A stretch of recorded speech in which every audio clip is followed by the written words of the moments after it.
Hello everyone and welcome to Tiresome. This morning I was driving my car to work and then I wasn't driving my car to work. Doom!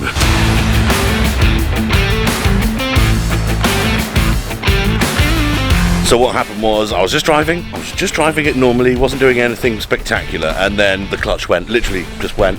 It hasn't been slipping or anything like that, but I'm guessing, well, a little while back, and this is something that I didn't actually film at the time, but the clutch arm, like the clutch release arm with the slave cylinder, of course, for the clutch had sort of unbolted itself from the gearbox, and that meant that obviously it wasn't actuating, and I feel that's what's happening now because the fluid levels are okay, the pedal mechanism's working okay, so it's not losing any fluid or anything like that. So either it's the same sort of issue I had before, which could just be caused to vibrations undoing the bolts, you know, over time, or it could actually be the whole clutch pressure plate thing as well, which we're obviously hoping it's not that. First step, let's get the car in the air.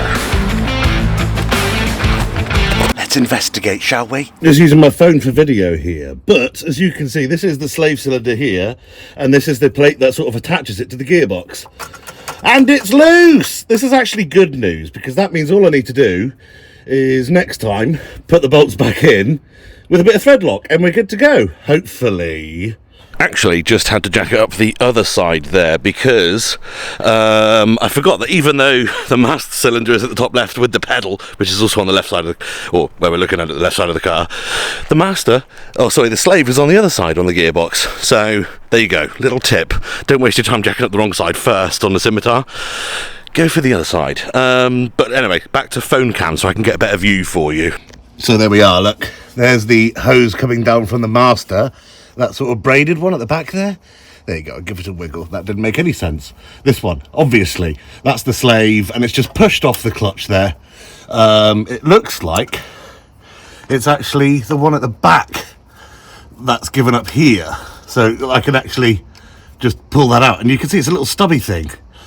It doesn't look like it's broken off or anything in there. It's just too short and has rattled loose.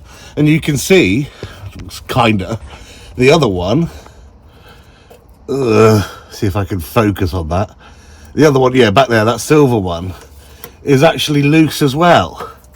So even though that one's longer, it's got a bit more sort of length to it, it would have also suffered the same fate. So what I'm going to do is get some longer ones of these, as well as some thread lock, because I'm guessing there's just too much vibration through the engine there and the gearbox here, and it's just causing it to rattle loose over time. It's the second time this has happened. So yeah, comments down below if you're a Scimitar owner, or indeed a Ford Essex owner, and this has happened to you, because I guess maybe it's just a thing that you put thread lock on these and I'm being silly. There we go. So I've just undone that with my nifty handy dandy ratchet, and that's the other one out. And you can see this one's longer and newer, because this is the longer one that I put in last time. But I thought the other one was all right too, to be fair, even though it's short as hell. So not 100%. What I may actually do is try threading this one, the longer one, in the one where the shorter hole was, to make sure there's no sort of, it might be a particularly shallow hole or something. If it is, then all I need is thread lock. But if it's not, then I may as well go to a fastener's shop and get a bolt that's long enough. You know that moment when a 5-minute job becomes an ordeal? Well, it turns out they're both they're both open-faced holes, so you can have whatever length bolts you can have in them, really, to be honest, in these sort of bits of the adapter. But the short bolt that I took out is actually snapped, and that's where it was. I did fear that, to be honest, but there you go. So now I'm gonna have to get fucking drilling on that. A 5-minute job turns into a 3-day job. I don't know. Do I drill it out? I honestly don't know where to go from here. I've never been in this position before. Also, how? It was fine. It was screwed in there. It was done. It was tight. Why? What's caused it to snap? I have scraped on some speed bumps recently, which you can see on my exhaust here, which is the lowest point of the car. You can see there's some scrapage going on there. But there's no damage or anything done to the slave cylinder here, or the bracketry, or anything around here. So I honestly don't know how that's happened. Yeah, I guess I need to learn how to do that now. Right then, everyone, there is literally two things I can do in this situation. One is use this screw extractor set that I just got from Halfords. And I tell you what, not an ad of course or anything like that, but the ability to go online, see what they got in stock, and to just go up the road and buy it is so useful in 2024, man. We got it lucky these years, guys.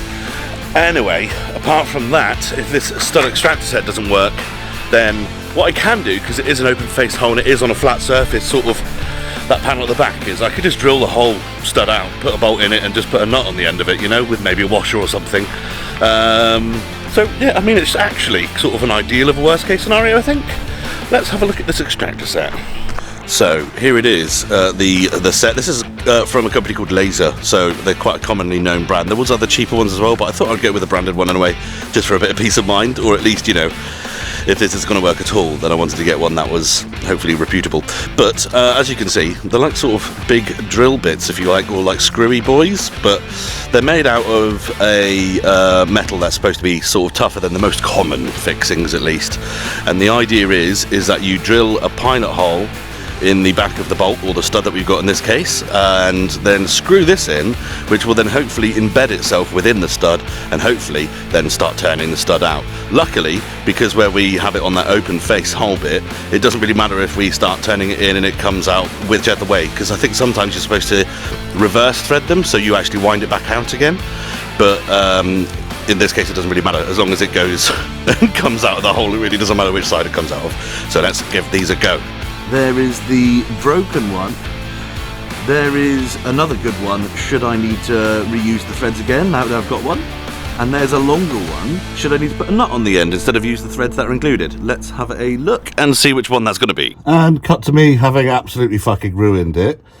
I got the hole off centre the first time, and this time round, as you can see, I tried putting another one in to sort of go in the middle, and it's all gone to fucking shit, so I'm not going to be able to get the screw, whatever, you know, the stud extractor in centrally to be able to wind it out. So I think I'm just going to just drill the whole lot out and put a nut and bolt on it and just be done with it, I think, at this point. Sod it. Look, you can see daylight through the hole. It's magnificent. I just need to work out how clear that hole is now. You may even be able to see better on camera than I can here, but I need to clear it out. Yeah, I can't clean this hole out. I'm just going to actually get a bigger drill bit and just completely clean it out with a fresh big drill bit, I think. Just to kind of, because rather than trying to drill out the stud, it's just not fucking working now. I've just got loads of crap stuck in there.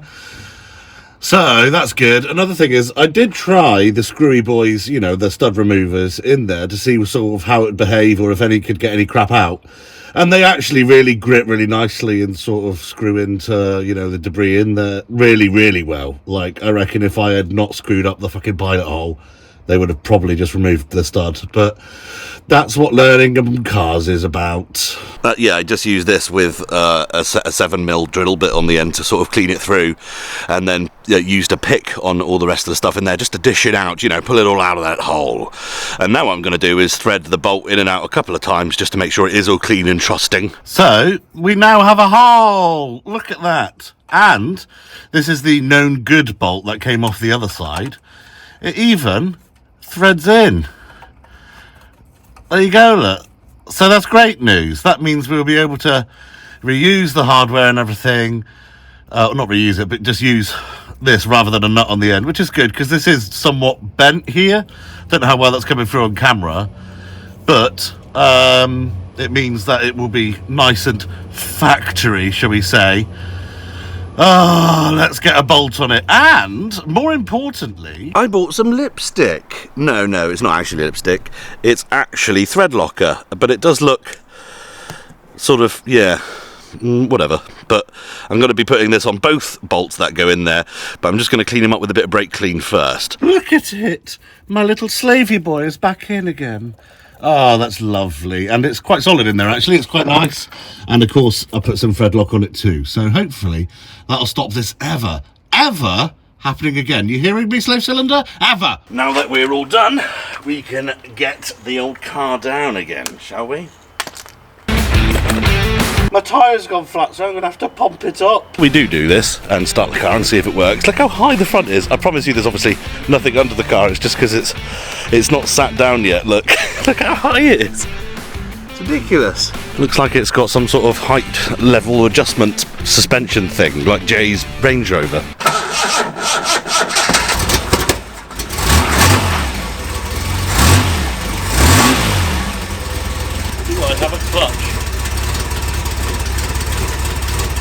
the answer. Does it work?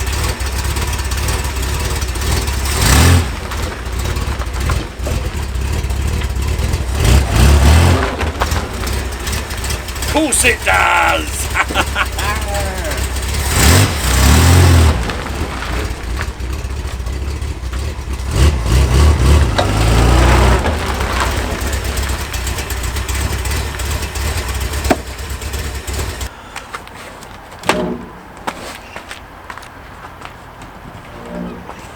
And there we go, all done today. This was such a pain in the arse, and you know, just like breaking down in a car and having to call someone and then call your boss, and then you have to get this going. Guys, I'm so sorry for interrupting the painting of the car series of this. I know that you would have seen the prep and then the paint now, and now I'm stopping that series to show you this video instead of the next video, which should be doing the wheels, the arches, the grills and everything, and really finishing it off and make it look awesome. But this is just unfortunately the nature of the beast. I do only have X amount of time to do videos.